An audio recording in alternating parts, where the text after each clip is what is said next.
இன்னைக்கு என்ன லஞ்ச் செஞ்சேன் அப்படிங்கிறத இன்னைக்கு வீடியோல காட்ட போறேன். கொள்ளு ரசம் தான் வைக்க போறேன். கொள்ளுலாம் நைட்டே ஊற வச்சுட்டேன். ரசத்துக்கு இங்கேயும் அதுக்கு மேல இந்த பாத்திரத்துல கொஞ்சோண்டு கொள்ளு வந்து சுண்டல் பண்ணலாம்னு சொல்லிட்டு எடுத்து வச்சிருக்கேன். இன்னைக்கு முட்டைக்கோஸ் வந்து ரோஸ்ட் பண்ணலாம், நல்லா இருக்கும் ரசத்துக்கும் இந்த முட்டைக்கோஸ் வறுவலுக்கும்.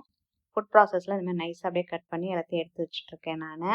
அடுத்தது பார்த்தீங்கன்னா அதுக்குள்ள 2-3 விசில்ல நான் நிறுத்திட்டேன். நான் கொள்ளு நல்லா வெந்துட்டது, கீழே அந்த தண்ணியோட இருக்குது அது.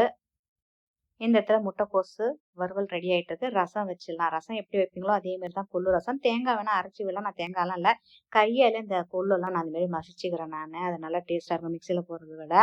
கடுகு சீரகெல்லாம் இப்படி தாளிப்பெல்லாம் போட்டு எல்லாத்தையும் போட்டு பூண்டெல்லாம் தட்டி போட்டு சூப்பராக ரசம் வந்து ரெடி ஆகிட்டு, அடுத்தது முட்டைக்கோசு வறுவலும் பார்த்தீங்கன்னா மிதமான தீயில அதுவும் ரோஸ்ட்டு செம்ம சூப்பராக நல்லாயிருக்கும், டேஸ்ட்டாக இருக்கும். இல்லை கடலைப்பருப்புலாம் போட்டு செஞ்சாலும் நல்லாயிருக்கும் அது.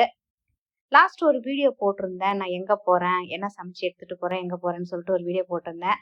பார்க்காதவங்க பாருங்க, அதோட லிங்கை வந்து நான் கீழே தரேன். இப்போ என்ன சமைச்சேன் அப்படிங்கிறதையும் பார்த்துடலாமா?